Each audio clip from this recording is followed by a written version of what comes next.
হাই friend, আজি মই এটা ভিডিঅ' লৈ আনিছোঁ আপোনালোকৰ আগলৈ। আপোনালোকৰ সকলোৰে প্ৰিয় এই ঠাণ্ডাৰ দিনত বেঙেনা পুৰি খোৱা আৰু আলুৰ লগতে আলু পুৰি খোৱা, পিটিকা কৰি খোৱাৰ মজাই বেলেগ। চাবচোন মই কেনেকৈ বেঙেনাকেইটা ভালদৰে ধুই লৈ ফুটাই ল'লোঁ, নহ'লে জুইত দিলে ফুটি যাব।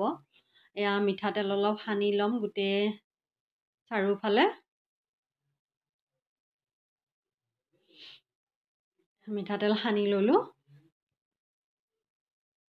এয়া ৰাতিপুৱাই জুই পুৰা লগাই ঠাণ্ডাৰ দিনত জুই পোৱাৰ মজাটোৱেই বেলেগ।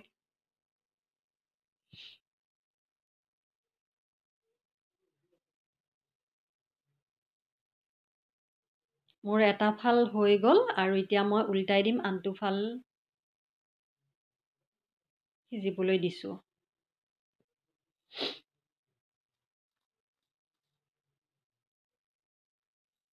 সেয়া আলুকেইটা ভালদৰে ধুই ল'লোঁ। আলুকেইটাও দি দিম অঙঠাৰ ওপৰতে। বেঙেনা পোৰা হৈ গ'ল।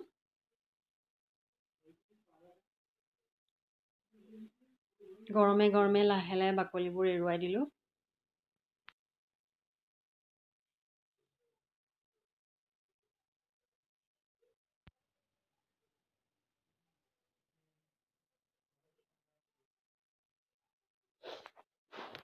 আলু আজি নতুন আলুৰ কিলো 50 টকাকৈ আনিলোঁ কিনি। আপোনালোকৰ কিমান দাম হৈ আছে জনাবচোন।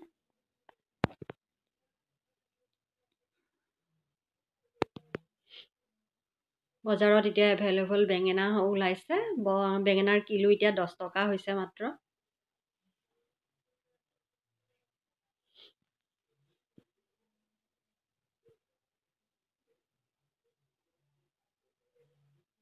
আলুখিনিও লাহে লাহে গুচাই ল'লোঁ।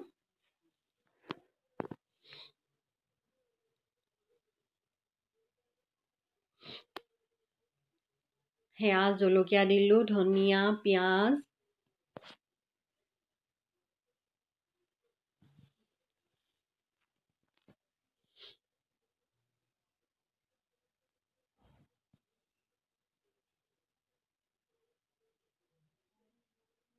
মিঠাতেল অকণমান দিলোঁ,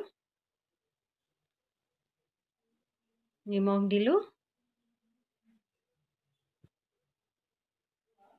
অকণমান জ্বলা গুড়া দিলোঁ আৰু অকণমান টেঙা নেমুৰ ৰস চেপি দিলোঁ।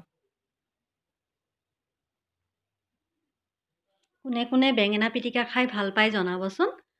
আৰু ভিডিঅ'টো চাই ভাল পালে লাইক কৰিব, কমেণ্ট কৰিব, শ্বেয়াৰ কৰিব, ছাবস্ক্ৰাইব কৰিবলৈ নাপাহৰিব। ধন্যবাদ। ৰেডি।